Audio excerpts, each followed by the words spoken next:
ચાલો મિત્રો, આગળના એક પ્રશ્નને આપણે સોલ્વ કરીએ.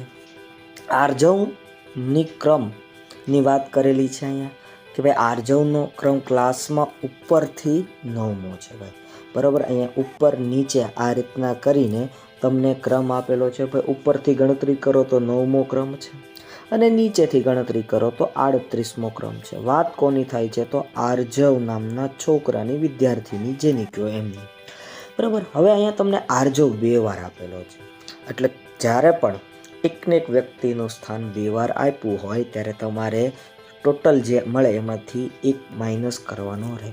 તો અહીંયા મિત્રો 38 અને 9 આ બંનેનો સરવાળો કરો એટલે 47 તમારો સાચો અહીંયા જવાબ બની રહ્યો હોય ભાઈ. 47માંથી કીધું એ પ્રમાણે આર્જવ 2 વાર આપેલો છે. ક્રમ કેટલી વાર આપેલો છે? 1 વાર અને અહીંયા 2 વાર, એટલે 1 વાર તમે બાદ કરશો એટલે 46 તમારો જવાબ આવશે.